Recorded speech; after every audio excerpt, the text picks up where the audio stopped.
StraightallDay.com. Part 2 of our 2-part mini-series that I told you was coming of the main modalities of professional work. So we just talked about yesterday the practice. Well, first of all, the workouts, the trainings, and the practice. What comes after workouts, trainings, and practice? I told you what practice was, so all of you should be able to guess what number 4 is. Number 3 was the practice, which gets you ready for the live situation. So number 4 is naturally the game. Number 4 modality of professional work is the game. The only purpose of a game, everybody, is to win. There is no other purpose of a game. The purpose is to win the game. Now, what does that mean for you if you don't play a sport and what you do, your live performance, is not called a game? That means your outcome is to achieve the ultimate desired outcome, whatever it may be for your game.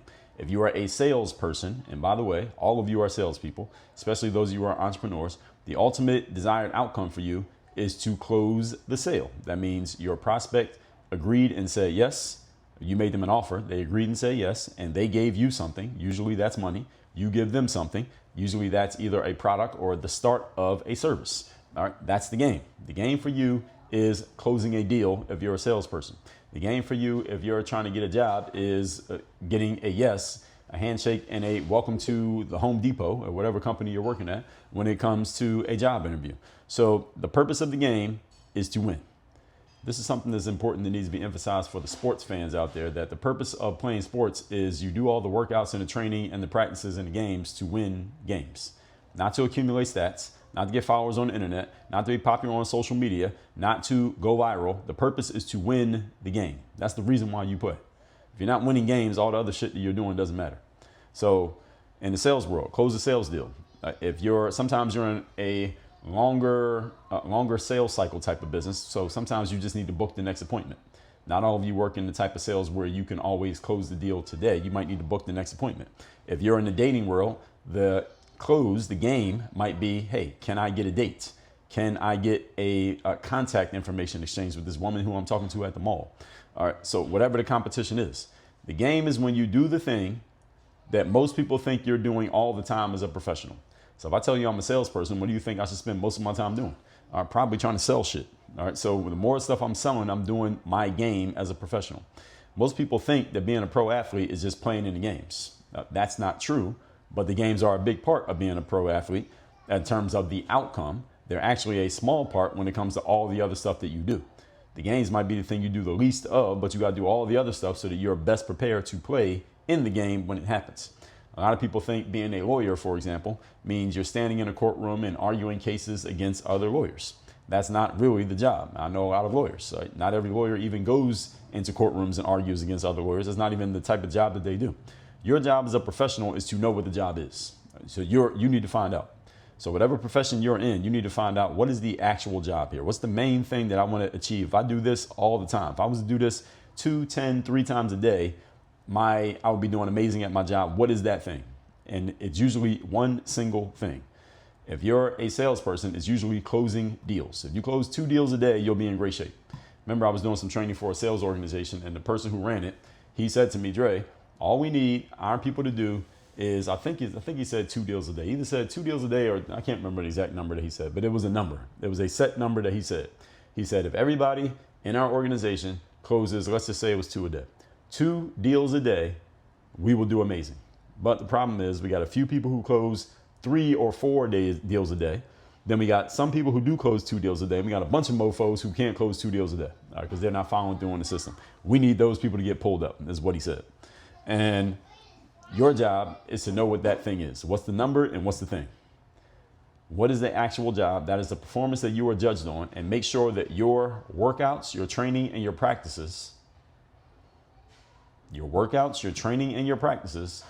are getting you optimally prepared to give your best performance during the live actions, also known as the games. Whatever those live actions are for you, you need to know what the live actions are. You need to be prepared to do them. It is your job to know what they are and to get yourself ready for them with the proper training and the proper practice. And if your current training and practice are not getting you ready for that live performance in the way in which you want to perform, well, then you need to make adjustments to your workouts, to your training, and to your practice so that you can win the games. You probably can't adjust the way the games work. You probably can in some ways, but you might need to adjust to how the games work, especially if you're in a competitive space. Point number 5. Today's topic, once again, is we're talking the modalities of professional work. So we just told you about the games. You know about the practices, the workouts, and the trainings. Point number 5 is this. To be a professional of what you do, you must be partaking in all 4 of these. You cannot skip any one of these steps as you're a professional. There's not a single professional listening to this who is able to skip any one of these 4 steps. You can't leave any one of them out. Every professional, you must do things to maintain the skills that you have. You must train up and get better at your skills. You must prepare for the live actions before they occur. And you must actually engage when the live actions happen. You can't skip any one of those. There is not one of those that is not okay to partake in if you are a serious professional at what you do. If you skip workouts, you lose the sharpness of your skill. If you skip the training, your competition or your opponents or your peers will surpass you and leave you behind if you're not getting better. If you're not practicing, you're going to get into the games and you're going to be trying to perform off talent alone, which may work for a certain amount of time until it doesn't. And it will not work forever at the professional level because your peers are just too good. People are just too good at what they do for that to work forever. And if you're not playing in games, you're not a professional. If you're a professional, you got to be playing in games. You can't call yourself a salesperson. You're not having any sales conversations. You can't call yourself an author. You're not doing any writing.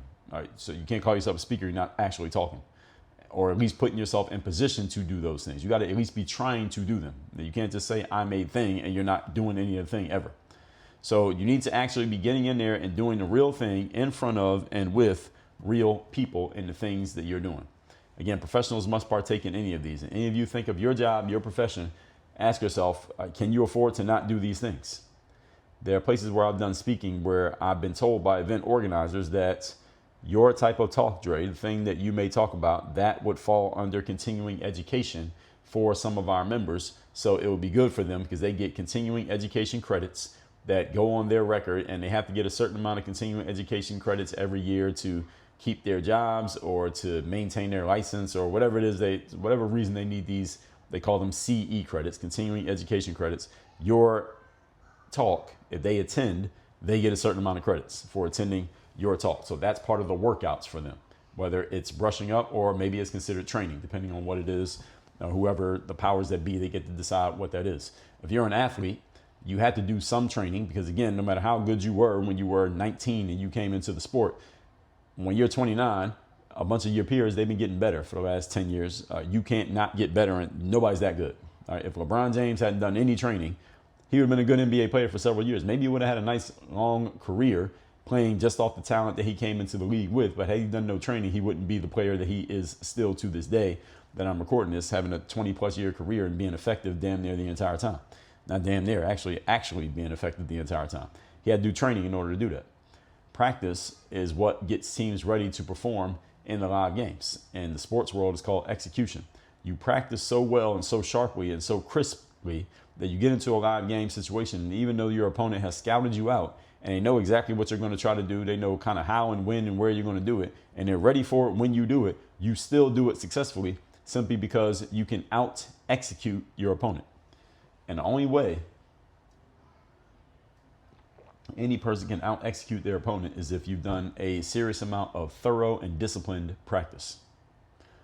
This is what the third day is about. I wrote a whole book on this concept. It's all about how do you show up and give your best effort when you least feel like it. The third day is a form of mental and emotional and spiritual practice for how to show up even when you don't feel like showing up. And if you do that practice properly, when you hit the third day and you don't feel like showing up, you will show up. And from the outside looking in, no one will be able to tell that this was a day that you didn't feel like performing, because your performance is going to be pretty consistent. It'll look just like it did the days. It will look just like it had on the days when you didn't feel like doing anything, if you're consistently practicing. And then the games, you got to play in some. Now you got to actually play in some games. If you're going to be a pro, you got to play in the games. If you're a man and you want to go in, you want to meet girls, do what do they call it, day game? When men walk around the mall and the streets and just talk to girls, they call that day game. Okay, if you're going to participate in day game, I'm not telling you you should, but it does exist. And if you happen to be a participant in day game, guess one thing you got to do? You got to walk up to and talk to some fucking girls. You can't say you're participating in a day game, you never talk to a girl. You got to actually go talk to one of them. All right, that's the only way the gay game is happening. You might lose every game. They might all laugh at you. You might not get one to even stop and let you talk. Maybe none of them give you their phone number. But if you're trying, then you're playing in the game. All right, even if you lose all the games, at least you're playing in the game. All right, to be a pro at what you do, you must be partaking in the game. Okay, so if you're going to call yourself something on a professional level, you got to be actually doing it. And somebody's probably going to ask you the question. Just yesterday, I was on X, and there was a whole bunch of debate around, there's this conservative influencer by the name of Charlie Kirk who got shot in September of 2025. Many of you probably heard about it.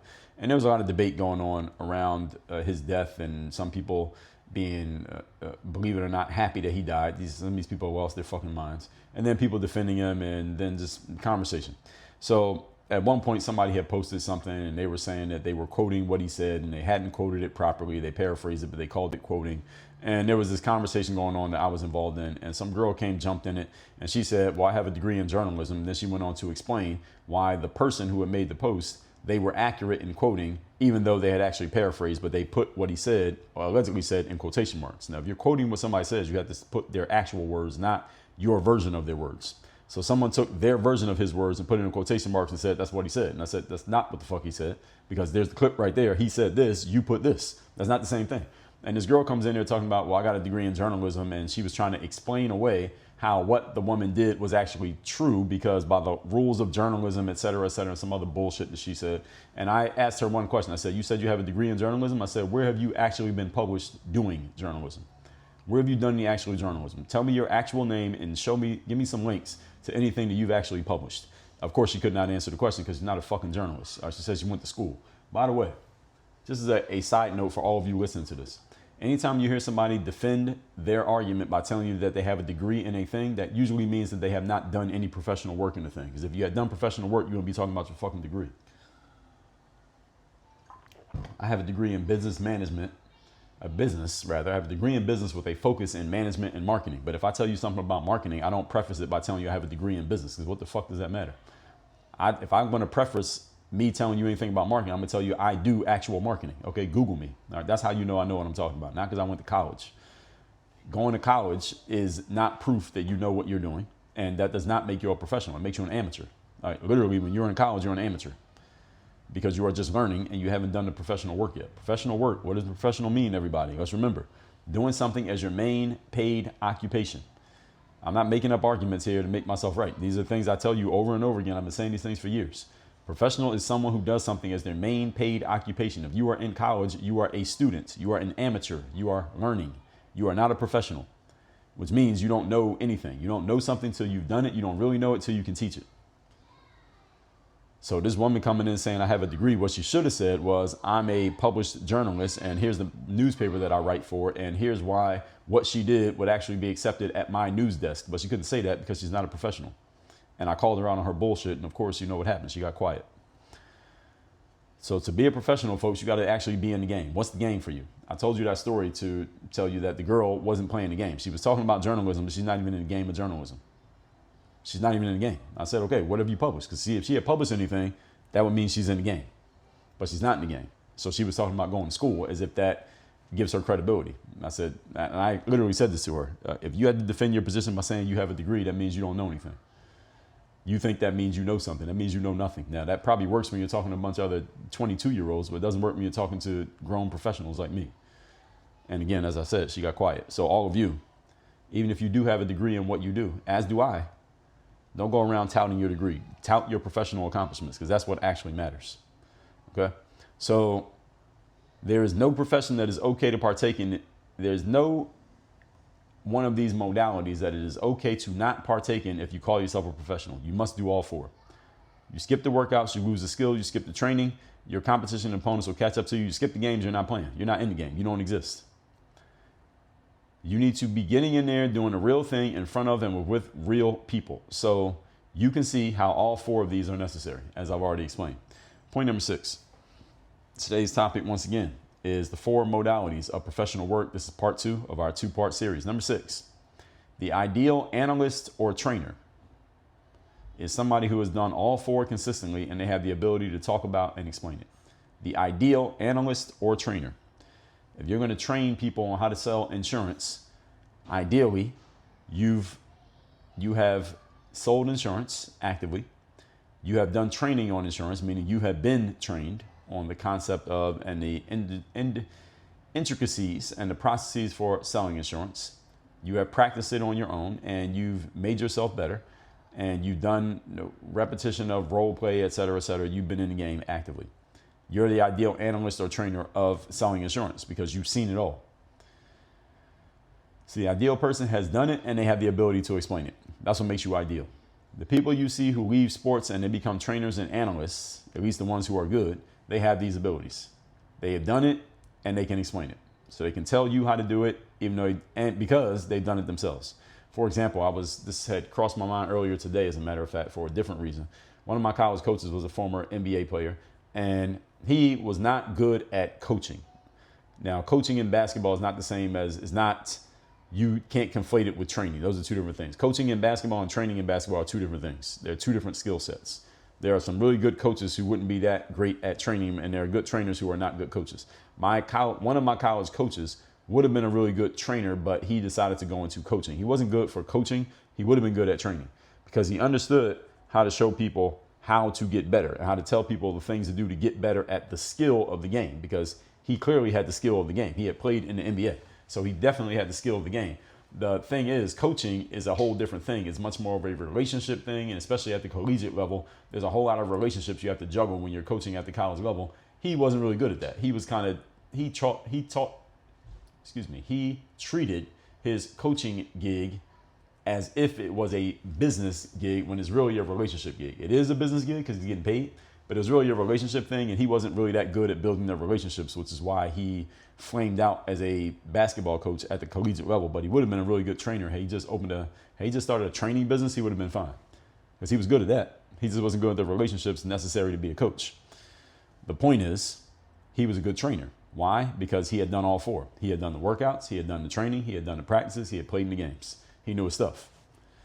Now, coaching is a whole different world that I'm not going to be doing an episode on because I'm not a coach. All right, so understand the people who you see, leave sports and they become good analysts or they become good trainers, usually because they have knocked down all four of these really well and they have communication skills. That's the capper on all this. Any of you want to get into coaching the coaches or training the trainers? In other words, you want to go teach people in your same industry how to do things in your industry better. You must have communication skills, because communication skills are how you are able to break down everything that you already know and have done, and you're able to disseminate and explain it to other people how they can do the same thing that you did. But if you can't explain it, you can't train people. The key to the consulting industry is communication skills. And when I say consulting industry, what I mean is training people, coaching people, doing speeches, doing any kind of enrichment, anything where you're teaching people how to do their job better. You must have really, really good communication skills. And a lid that a lot of people have on their potential is that they really, really, really know how to do a thing, but they're not good at communicating it. Therefore, the lid is closed on their ability to coach the coaches, to train the trainers, to teach the teachers. You got to have good communication skills to teach the teachers, and you also got to be able to sell, because you have to sell your ability to teach the teachers. I was talking to somebody recently who's really good in the education space, like actual education space, and they want to get into the space of teaching the teachers, training the trainers on how to do things, and they have good communication skills. They're just not a good salesperson. They don't have the sales skills. So communication and sales. Those are two different things. Sales, a big part of sales is communication, but sales itself is an entity unto itself as well. Part of it is communication, but there's other pieces to sales. Asking for money is a big part of it. And some people have a challenge with that. And if you can't ask for money, you can't be a salesperson. You can't sell your ability to coach if you can't ask for the money, because you can't sell anything because you didn't ask for the money. You get it? So different conversation that we've had many times, and we will have more of in the future. So in the legal profession, in the sales world, in the corporate world, in the executive world, every other profession, even people who drive monster trucks, the challenge is not everybody who has done something well is good at talking about how to do it. Some people are just not good communicators, and or they don't have the they don't have the insight to see things from the perspective of the people that they will be helping. For example, Michael Jordan's one of the greatest basketball players of all time, the greatest if you ask me, and many others. But Michael Jordan doesn't do too much basketball training, and he wasn't a basketball coach. Now, maybe that's because Michael Jordan became a billionaire off selling the damn sneakers and Jordan brand, and he maybe doesn't want to do that. He probably doesn't. Also, another reason why is because Michael Jordan was so damn good, I don't think Michael Jordan could relate to the 8th guy or the 9th guy on a basketball team, or even the 4th guy on the team, because he was always the first guy. There are some guys he couldn't relate to because he has no idea what it feels like to be in their position. So his inability to have insight into where they stand and how they stand there would probably limit his ability to be a good trainer or coach, even though he has all the knowledge. And he probably could communicate it. I mean, the guy knows how to talk. May not talk in the way you want to be talked to, but he can talk. But he probably couldn't give the insight because he can't quite get on the level of somebody who has an experience that he's never seen. It's the reason why in the sports world, for example, a lot of the best, actually in a lot of worlds, a lot of the best trainers and coaches are people who, when they were performing themselves full time, they were not necessarily the top person. They may have been very good, but they weren't necessarily the top person. The best basketball coaches out there, a lot of them were not superstar basketball players. Magic Johnson tried to coach, didn't work. Michael Jordan never tried to coach for a good reason. Now, there are some guys who actually did coach and they were all right. Larry Bird coached for a little while, was okay. Isaiah Thomas coached for a little while, he was okay. But look at the top coaches out there. Steve Kerr was a role player in the NBA.